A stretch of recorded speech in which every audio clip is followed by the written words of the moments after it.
Assalamualaikum warahmatullahi wabarakatuh. Halo teman-teman semua, perkenalkan nama saya Putik Intan Setiani dengan NIM 2120248. Pada kesempatan kali ini saya akan sedikit mengulas atau menjelaskan atau sedikit memaparkan dari pengetahuan saya mengenai manajemen pendidikan. Nah, manajemen pendidikan ini kita bahas apa aja, yaitu ada 4 poin yang akan saya paparkan. Yang pertama yaitu ada organisasi satuan pendidikan, yang kedua ada sumber daya manusia pada satuan pendidikan, yang ketiga ada perencanaan sumber daya manusia di satuan pendidikan, dan yang keempat yaitu ada pengorganisasian di satuan pendidikan. Nah, untuk penjelasan lebih lanjut, kita lanjut ke video berikut ini. Selamat menyaksikan dan semoga video kali ini dapat bermanfaat bagi teman-teman semua. Yang pertama yaitu organisasi satuan pendidikan. Dalam organisasi satuan pendidikan atau manajemen, organisasi ini merupakan sekumpulan orang yang memiliki tujuan atau cita-cita yang sama. Lalu organisasi dalam satuan pendidikan ini digolongkan sebagai organisasi yang besar, sehingga pergerakan atau yang mengalami pergerakan yang lambat, sehingga organisasi ini mempunyai susunan yang struktur untuk mengurusi dalam satuan pendidikan. Nah, dalam satuan pendidikan sendiri ini dikatakan sebagai core business, di mana sebuah satuan pendidikan ini memproduksi lulusan atau menghasilkan jasa pendidikan setiap hari. Nah, pendidikan ini bisa dikatakan pendidikan yang diindustrikan.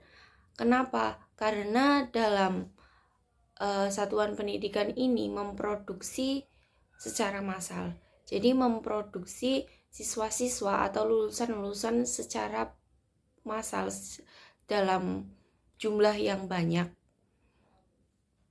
Nah, harapannya ini ya mempunyai hasil yang sama, di mana setiap satuan pendidikan ini membangun atau merencanakan suatu susunan pendidikan ini untuk memproduksi lulusan yang bagus atau lulusan dengan kualitas yang bagus. Tetapi karakter manusia ini tidak bisa disamakan karena setiap individu ini berbeda-beda dalam intelektualnya, dalam pemikirannya, sehingga ini memerlukan waktu yang cukup lama.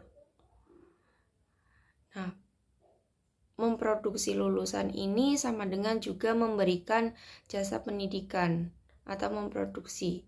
Lah, yang memproduksi siapa? Yang memproduksi ini adalah suatu sekolah, dan sebagai konsumennya adalah konsumen jasa pendidikannya adalah peserta didik sendiri. Lalu organisasi satuan pendidikan ini apa aja sih? Nah, yang pertama yaitu ada SD, sekolah dasar, terus madrasah ibtidaiyah, terus SMP, MTS, MA, SMA. Itu merupakan organisasi dalam satuan pendidikan itu sendiri.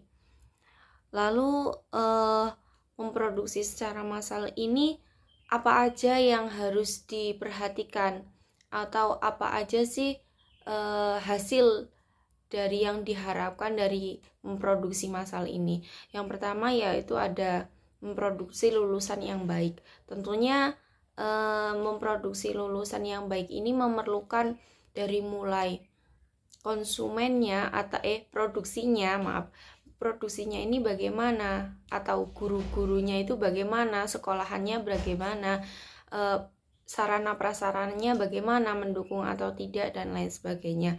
Yang kedua ada jasa pendidikan harus mempunyai kualitas, sehingga produksi lulusan secara massal ini juga berkualitas. Nah, yang penting dalam suatu satuan pendidikan yang pertama yaitu karena yang memproduksi adalah seorang pendidik. Jadi seorang pendidik ini penting dalam memproduksi hasil dari produksinya itu bagaimana nantinya. Yang kedua yaitu ada sistem masuk dalam satuan pendidikan tersebut, yaitu sistem masuknya bagaimana, bisa dengan diseleksi atau sesuai nilai atau misalkan zonasi atau prestasi dan lain sebagainya. Karena sistem masuk dalam satuan pendidikan ini sekarang tentunya itu berkembang secara pesat, yaitu ada zonasi sesuai kriteria, ada seleksi juga, dan juga biasanya ada suatu kerjasama dari sekolah-sekolah tertentu. Nah, yang selanjutnya ini ada setiap organisasi ini memiliki struktur atau memiliki kepala, di mana kepala ini yaitu kepala sekolah. Nah, kepala sekolah ini mempunyai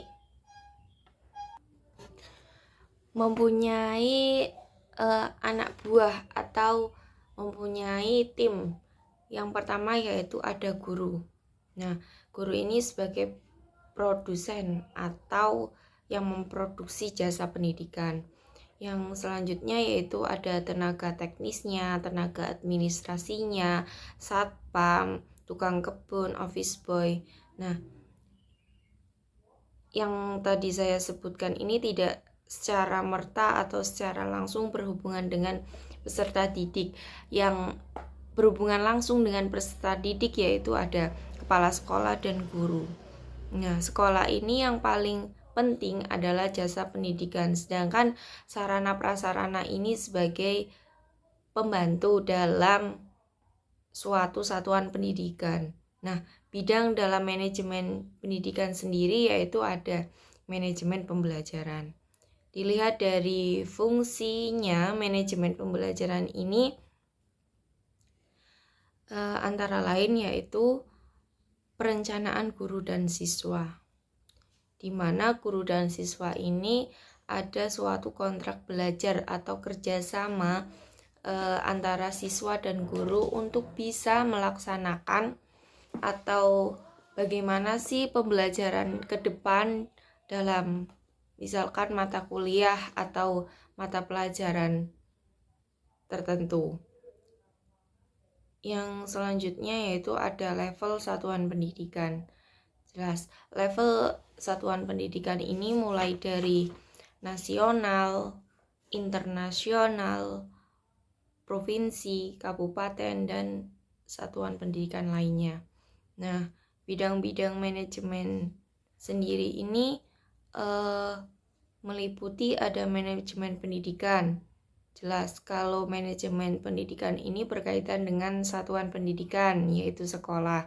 Yang kedua ada manajemen pembelajaran yang berkaitan dengan guru atau pendidik. Yang selanjutnya ada manajemen SDM, yaitu berkaitan dengan kepala sekolah, guru, siswa. Terus manajemen kelas, bagaimana kita mengatur atau membentuk sebuah kelas. Yang selanjutnya ada manajemen usaha.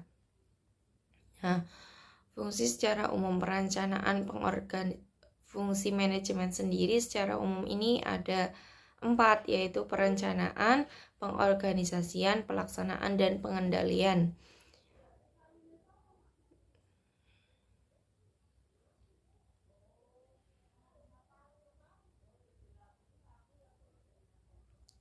Yang selanjutnya yaitu ada ranah manajemen dalam mengatur sebuah satuan dasar dalam sumber daya manusia. Yang pertama yaitu ada rekrutmen, yaitu dimulai dari pembentukan panitia, pengumuman, seleksi, dan juga kelulusan serta akhirnya yaitu penempatan. Yang kedua ada penempatan, di mana ketika hasil pengumuman seleksi sudah dipaparkan atau diumumkan, maka selanjutnya adalah penempatan. Yang ketiga yaitu ada pembinaan karir. Nah, dalam pembinaan karir ini siapa aja yang terkait, yaitu ada guru magang, guru tidak tetap, guru tetap, dan guru tugas atau guru tugas tambahan. Yang selanjutnya yaitu ada pensiunan.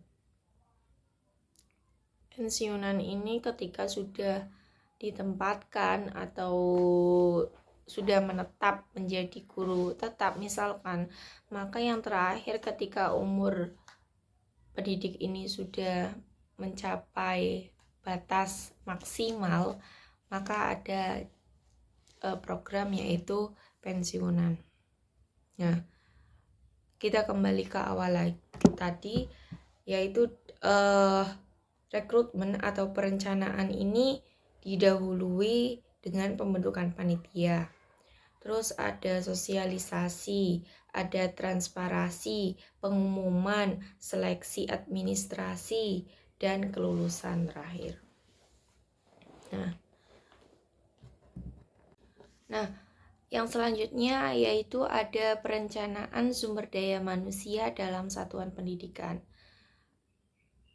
Merencanakan ini adalah merumuskan langkah-langkah atau tahapan-tahapan kegiatan di masa yang akan datang. Nah, kegiatan di masa yang akan datang ini disusun untuk orang yang mempunyai masa depan, atau setiap organisasi ini mempunyai visi dan misi yang selaras untuk dia mempersiapkan apa lagi atau langkah apa lagi yang akan ditempuh. Organisasi ini mempunyai visi atau fokus visinya yaitu kepada bagaimana sih perencanaan sumber daya manusia. Nah, kaitan dengan perencanaan sumber daya manusia yaitu dalam satuan pendidikan ada dua yang paling utama, yaitu bagaimana menentukan jumlah peserta didik dan guru.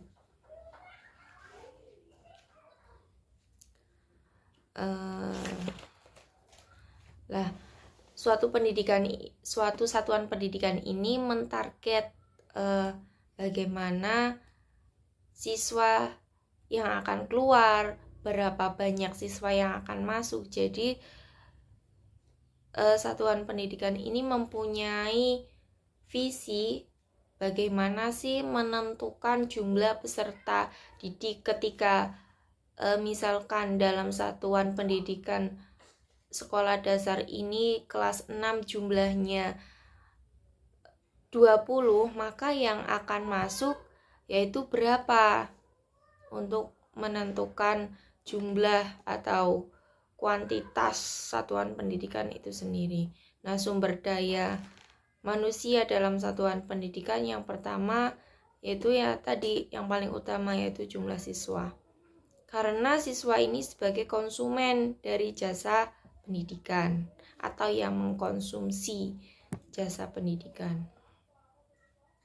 Lalu perencanaan ini dilihat dari kriteria visinya. Bagaimana suatu sekolah ini mempunyai visi yang baik. Nah, perencanaan ini mengacu pada pemikiran dan penentuan apa yang akan dilakukan di masa depan dan apa aja sih yang harus kita capai.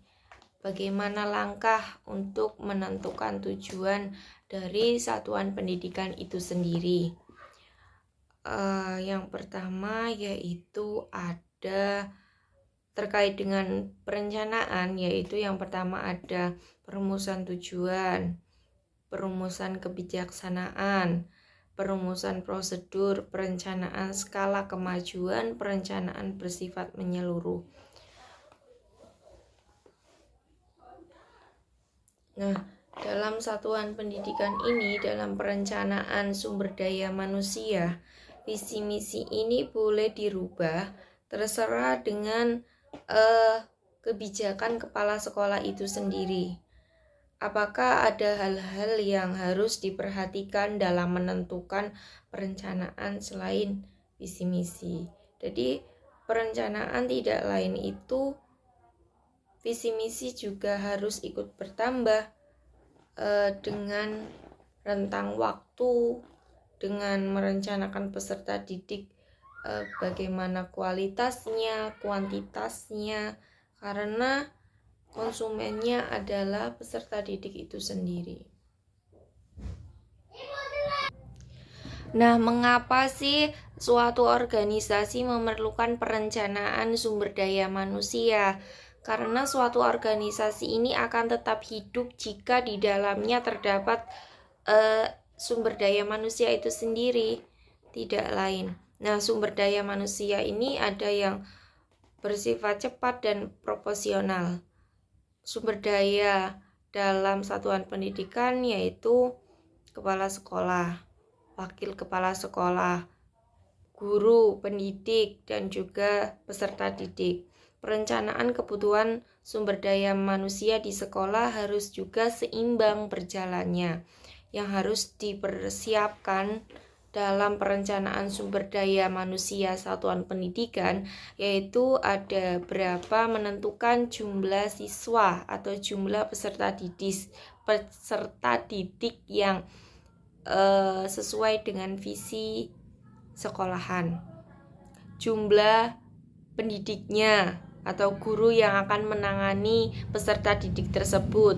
Yang ketiga ada jumlah ruang belajar dengan siswa sejumlah tertentu, bagaimana dengan ruangan dari suatu satuan pendidikan itu sendiri. Nah, dalam perencanaan sumber daya manusia ini berkaitan dengan kualitas dan kuantitas. Kualitas dan kuantitas ini sama-sama berkaitan di masing-masing satuan pendidikan itu sendiri, di mana ukuran bagus atau tidaknya suatu lembaga pendidikan ini bisa dilihat dari berapa banyak siswa keluar dan bagaimana sih kriteria siswa itu keluar. Setelah keluar itu bagaimana? Jadi hal itu sering dilihat oleh banyak masyarakat kita. Yang selanjutnya adalah pengorganisasian dalam satuan pendidikan. Nah, pengorganisasian ini adalah dari kata organisasi atau organ, yaitu satuan yang menyatukan orang dengan diorganisir, penyatuan dalam terpisah-pisah yang membentuk suatu pengkelompokan atau membentuk suatu pekerjaan. Dalam satuan pendidikan, pengorganisasian ini hanya satu, yaitu sekolah. Untuk bisa bergerak memerlukan organ-organ atau satuan-satuan di bawahnya. Pengorganisasian ini yang pertama yaitu ada penerimaan peserta didik, di mana pengorganisasian ini tidak bersifat permanen atau lebih punya daya khusus. Nah, prinsip-prinsip dalam pengorganisasian yang pertama ada strukturasi atau penyusunan struktur. Dilihat dari adanya job description. Contoh pengorganisasian yang tidak permanen yaitu pada tim panitia pengorganisasian, yaitu panitia misalkan lomba khususan, panitia penerimaan peserta didik baru. Yaitu bentuk-bentuk pengorganisasian dalam satuan pendidikan yaitu PPDB, panitia pelepasan, panitia lomba. Nah, kalau tidak efektif dalam organisasi itu atau orang-orang di dalam organisasi, tetapi yang promosi ini melakukan sebuah organisasi, perubahan suatu organisasi. Jadi orang juga berperan penting, tetapi yang penting lagi adalah promosi atau sosialisasi dalam suatu satuan pendidikan, karena ini dapat merubah atau menjalankan perubahan organisasi selanjutnya. Mungkin itu yang dapat saya sampaikan tadi, mulai dari struktur organisasi, bagaimana organisasi dalam satuan pendidikan, sumber daya manusia pada satuan pendidikan, perencanaan sumber daya manusia satuan pendidikan, pengorganisasian satuan pendidikan. Nah, mungkin itu paparan dari saya. Kurang lebihnya saya mohon maaf. Saya akhiri. Wallahul muwaffiq ila aqwamit thoriq. Wassalamualaikum warahmatullahi wabarakatuh.